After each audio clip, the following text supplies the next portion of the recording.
I'm going to tell you something that every successful person has to do, including you.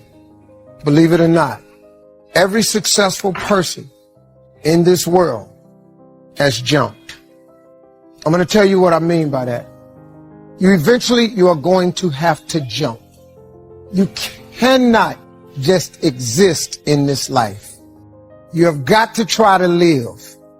If you're waking up thinking that it's got to be more to your life than it is, man, believe that it is. Believe in your heart of hearts that it is. But to get to that life, you're going to have to jump. Now, I'll tell you why I call it jumping. See, God, when he created all of us, he gave every last one of us a gift at birth. He never created a soul without endowing them with a gift.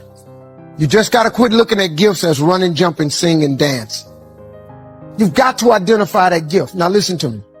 When you see people in life, when you're standing on the cliff of life and you see people soaring by, when you see people soaring, going to exotic places, you hear about them doing wonderful things. Maybe you look up the street and your neighbor just gets a car every year, every 2 years. How is he doing that?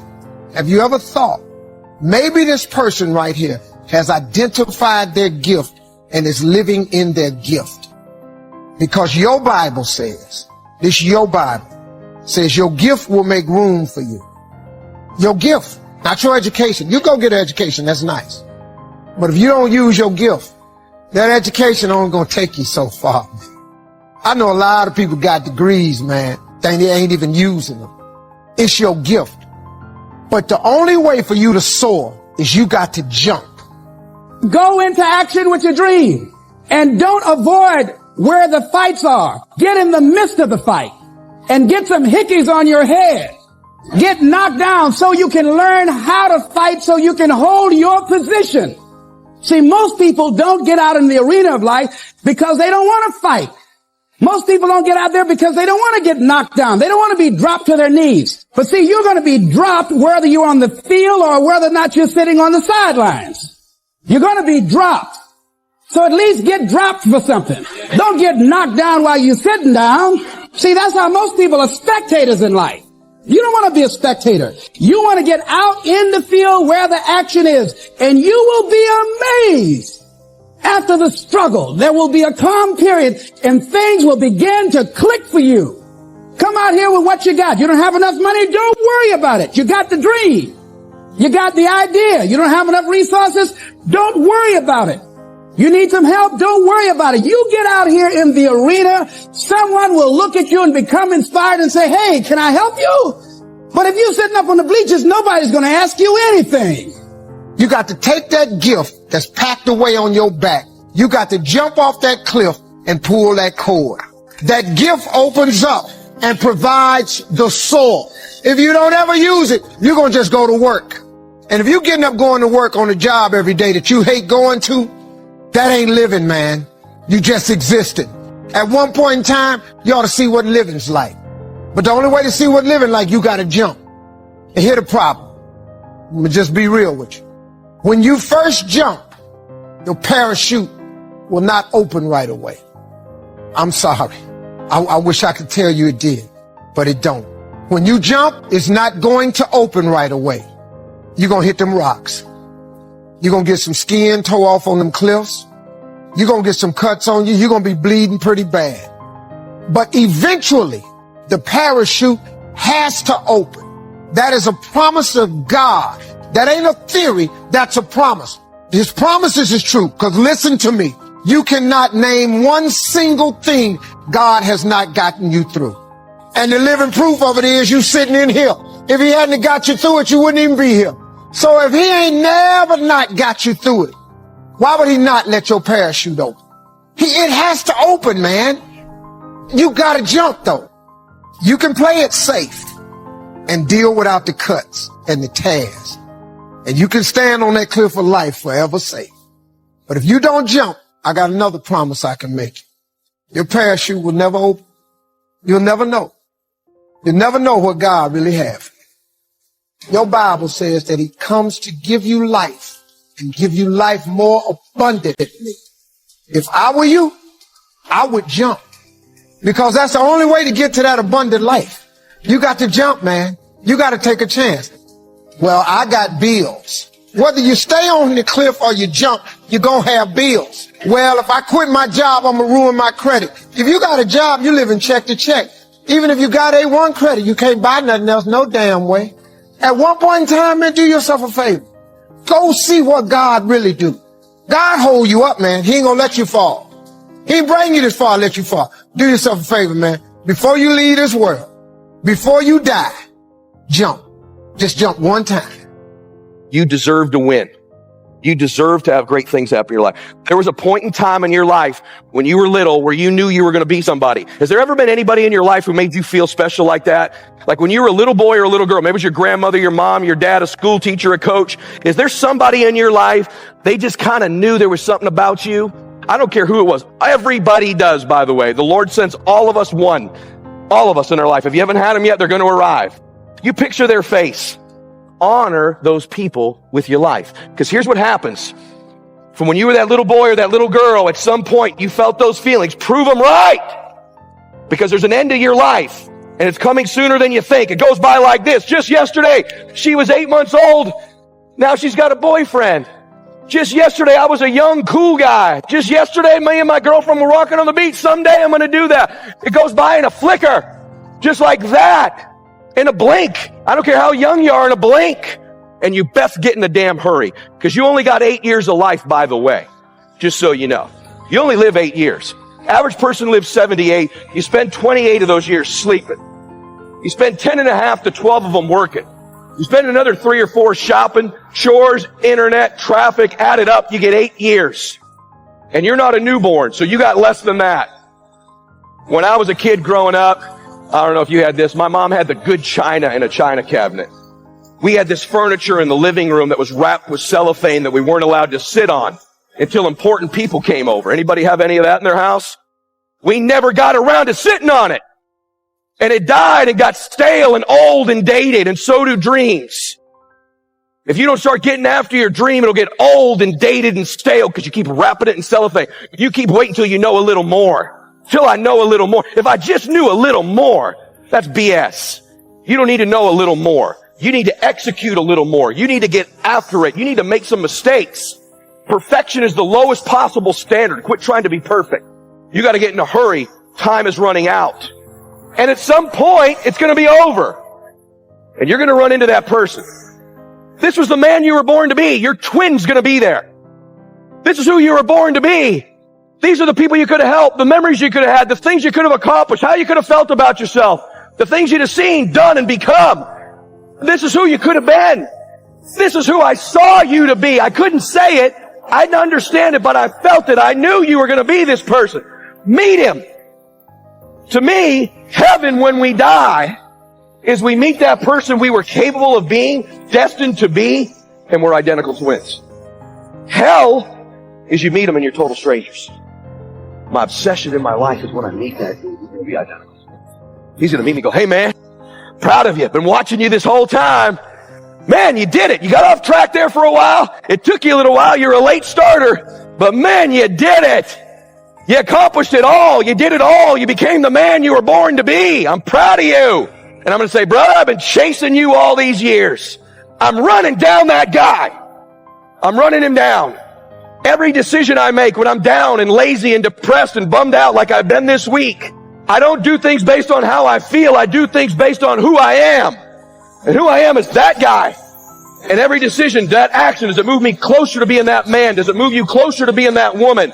That's the barometer of how you think. That's the barometer of how you live your life. Does it move you closer to being that person you knew at some point you were capable of being? They knew you were capable. And if they weren't there, I promise you God in heaven knows who you're capable of being. You were put here to do something great with your life. You were put here to win, man. You were put here to help other people, to contribute in little ways and big ways.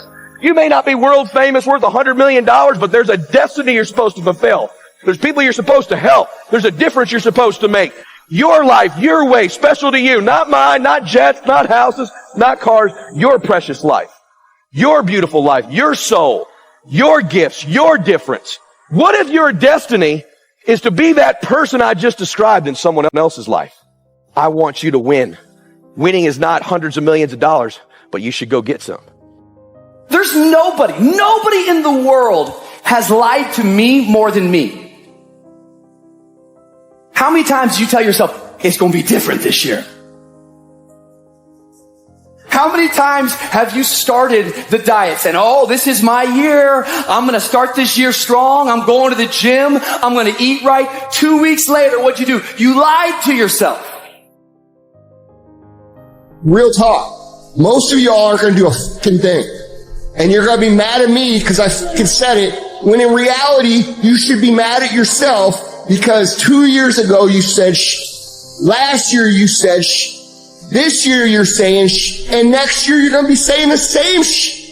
How about this for 2021? We look at ourselves in the mirror and we tell ourselves the truth. We look at our lives and we tell ourselves the truth. Truth is this, it's very simple. You're either doing it or you're not doing it. You've either been executing or you haven't been executing. You either are truly ready to make a fucking change or you're not.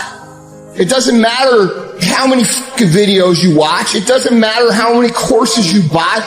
It doesn't fucking matter. What matters is what you're going to do. You got to make a decision that you are not going to be like everybody else. You are not going to live how they live. You are not going to eat how they eat. You're not going to drink how they drink. You're not going to do the kind of work they can do. And then you've got to go do that.